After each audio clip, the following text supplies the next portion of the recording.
ব্রেকফাস্টে স্যান্ডউইচ খেতে ইচ্ছে করেছে, অথচ অত তরিবোধ করে বানাতে ইচ্ছে করছে না। সেই দিনই এরম ফাঁকিবাজি করে স্যান্ডউইচটা বানাই, আর কিন্তু খেতেও কিন্তু সুন্দর হয়। তোমরা এরম করে বাড়িতে ট্রাই করো। এরম একটা বান পাও নিয়ে নিয়েছি।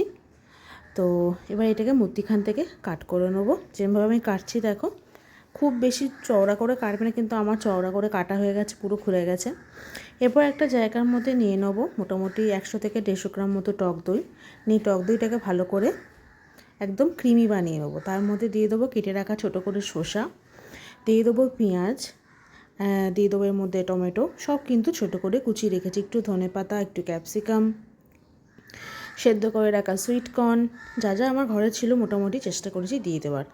আর দিচ্ছি পরিমাণ মতো নুন, একটু চাট মশলা আর একটু গোলমরিচ গুঁড়ো। ব্যাস এই হচ্ছে জিনিস, আর কিচ্ছু এর মধ্যে দেওয়া দরকার পড়ে না। ভালো করে মিশিয়ে নেবে। এরপর বান পাউটা নিয়ে আসবে, একটু বাটার ভেতরে লাগিয়ে দেবে ভালোভাবে। নিরাময় একটা বেকিং ট্রের মধ্যে রেখে প্রথমে দিয়ে দেবে একটু ওই মিশ্রণটা, আর তার উপরে ছোট্ট করে কেটে রাখা চিজ কিউব আমি দিয়ে দিয়েছি, দেখতে পাচ্ছ যেভাবে দিয়েছি। নিয়ে এর ওপরেও কিছুটা অংশ আবার মিশ্রণ ওইভাবে দিয়ে দেবো। নিয়ে তার উপরে বান পাউটা এইভাবে ঠিক বসিয়ে দেবো, যেভাবে আমি বসালাম দেখতে পাচ্ছ।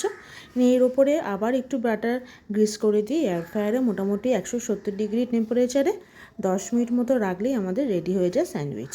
তোমরা এটা তাওয়াতেও করতে পারো, মিডিয়াম ফ্লেমে চাপা দিয়ে 10 মিনিট রাখলেই হয়ে যাবে। তো দেখো এটা আমার রেডি হয়ে গেছে। এটাকে আমি কেটে দেখাচ্ছি ভেতরটা কতটা সুন্দর হয়েছে। এইভাবে যেদিনকে ব্রেকফাস্ট বানাতে ইচ্ছা করে না, অথচ স্যান্ডউইচ খেতে ইচ্ছা করছে, ফাঁকিবাজি করে এইভাবেই স্যান্ডউইচটা বানিয়ে নিই। আর খেতেও কিন্তু দুর্দান্ত হয়, খুব সুন্দর লাগে খেতে। আর এটা তোমরা সকালে ব্রেকফাস্টে বানাতেই পারো। তো আমাদের ব্রেকফাস্ট রেডি হয়ে গেছে, সঙ্গে ওই সবজি দিয়ে একটু রায়তা মতন বানিয়েছিলাম দই দিয়ে। চলো, আমাদের ব্রেকফাস্ট রেডি।